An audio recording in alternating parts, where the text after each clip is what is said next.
What if the biggest decisions in life aren't about gathering more information, but about trusting what we already know? Science suggests our bodies might be quantum computers of intuition. That's really making me think about how often we override our gut feelings in favor of spreadsheets and pro-con lists. And here's where quantum physics comes in. Particles exist in multiple states simultaneously until observed. Our lives follow a surprisingly similar pattern when it comes to decision-making. Hold on, are you saying our choices are actually collapsing quantum possibilities into reality? Exactly. At any moment, we're standing at the intersection of countless potential futures. Each decision we make is like collapsing all those possibilities into one definitive reality.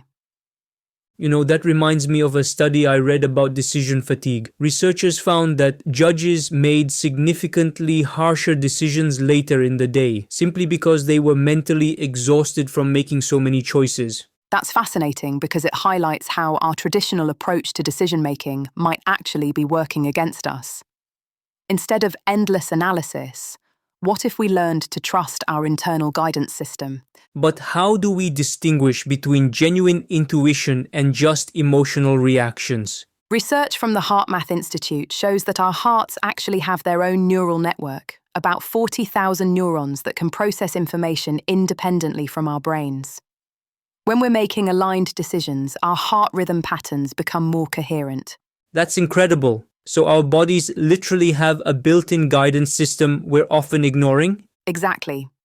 And neuroscience backs this up. Studies show that our bodies often react to decisions before our conscious minds have processed them. There's this fascinating experiment where participants' palms would start sweating seconds before they made a risky choice in a card game, before they consciously knew the cards were risky. That makes me think about all the times I've ignored those physical signals because they didn't make logical sense. And here's what's really interesting. When we make aligned decisions, our bodies respond with very specific signals. Your breathing deepens, muscles relax, even if the choice itself feels challenging.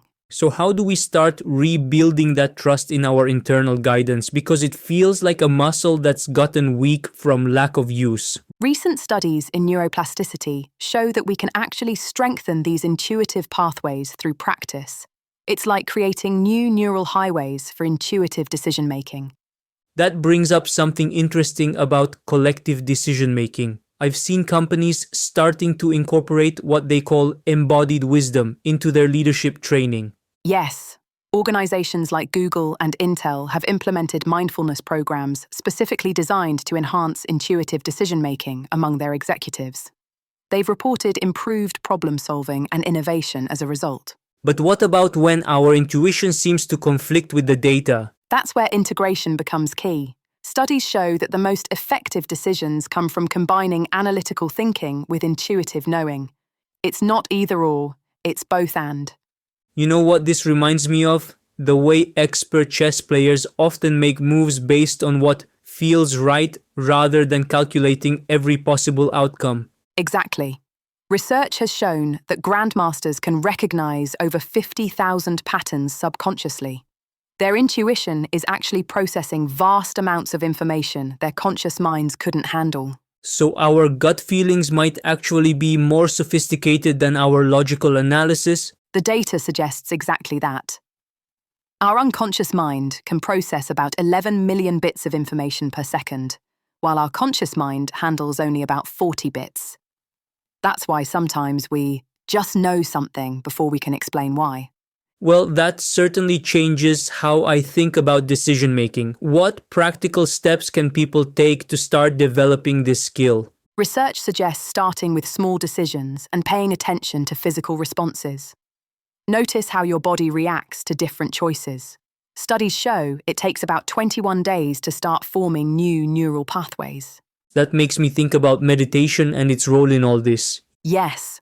Studies show that regular meditation actually increases grey matter in areas of the brain associated with self-awareness and intuitive processing.